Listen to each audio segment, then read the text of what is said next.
बहुत कुछ समय पहले कुछ मुस्लिम लोगों ने बॉर्डर के पास वाले गांव पर काफ़ी अत्याचार कर पूरे गांव सभी लोगों ने ख़त्म कर दिया। उस गांव में केवल एक गर्भवती महिला बची थी कि अपना गांव छोड़कर अपने मायके चली गई। और कुछ कुछ समय पश्चात एक लड़के को जन्म दिया और लड़के के बड़े होने पर उसके साथियों ने उसके पिता और नाम जो कि उसे पता नहीं था, घर आकर अपने माताजी से अपने पिता का नाम पूछा और बोला इस कहाँ पर हैं। और वह बात सुनकर की भावना जागी और उसने बड़ा होने के बाद अपने माताजी को बताया और बगैर एक तलवार लेकर चल पड़ा। उस समय वो एक घंटियाली तक आया। उस समय घंटियाली में एक छोटा सा मंदिर था। उसको देखकर माँ एक बच्ची का रूप लेकर उस बच्चे के पास लोटा जल लेकर आ गई। बच्चे को देखकर बड़ा आश्चर्य हुआ तथा लड़के ने बच्ची से पूछा, यहाँ पर सीढ़ियाँ भी नजर आती हैं और तुम कैसे आई हो?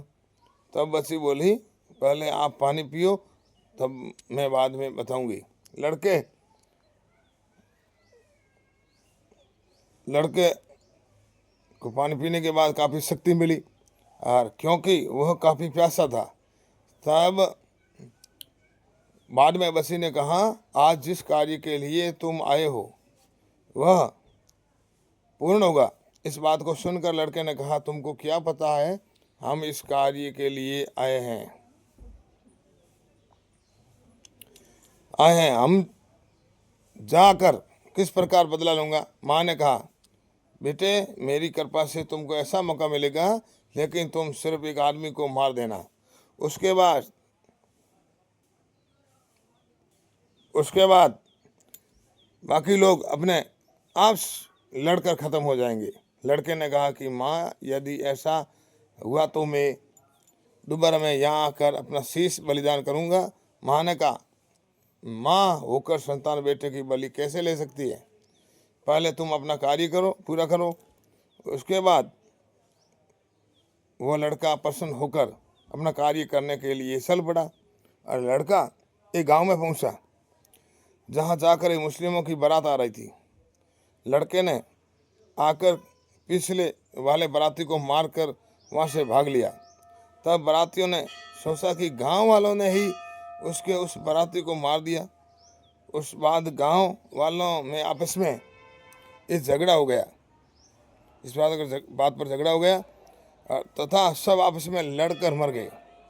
उस दृश्य को देखकर उस लड़के का मन काफ़ी प्रसन्न हुआ कि माँ ने जो बोला था वो सत्य हुआ। फिर दोबारा घंटियाली माँ के मंदिर में आया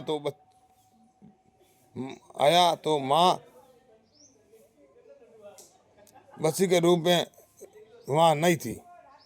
तो फिर उसने चारों तरफ देखा कि आवाज़ कहाँ से आई, तो कुछ दिखाई नहीं दिया। वह लड़का ये देखकर काफ़ी निराश हुआ और माँ चिल्लाने लगा, मैंने अपना शीश देने का वचन किया था। तब उसके पश्चात अपने शीश को काटने के लिए तलवार उठाया तो मंदिर के पास से आवाज़ आई कि ऐसा कार्य मत करो।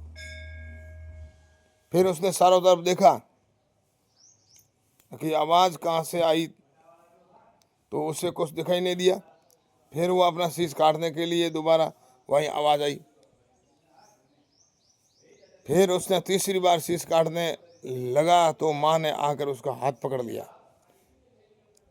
और बोली, यदि तुम खत्म हो जाओगे तो मुझे कौन पूजेगा? तुम पुजारी बनकर यहीं पर रहो और मेरी सेवा करो। तो देखो भक्तों, ये माँ शक्ति का है दर्शन है। ये बाबा सिद्ध गौरिया जी का है। देखिए ये तनोटा माता का दृश्य है। गजानन भगवान, आस्था और विश्वास से सब कुछ मिलता है और आस्था रखनी बहुत ज़रूरी है भक्तों। आस्था और विश्वास से सब कुछ मिलता है, आस्था रखनी बहुत ही ज़रूरी है। तो आप सभी को घर बैठे माता रानी के दर्शन, घंटियाली माता के दर्शन करवा रहे हैं। जय महारानी की, जय भवानी माँ जगदम्बा की। पोस्ट को शेयर करना, ज़्यादा से ज़्यादा जुड़ें और आस्था और विश्वास रखें। प्रणाम माता। ए मैया आप आगे शीश निभाता हूँ, सब गुना गलती माफ करना, मेरे साथ रहना माते। जय भगवान। पोस्ट को शेयर करना, ज़्यादा से ज़्यादा जुड़े भक्तों। जय भगवान।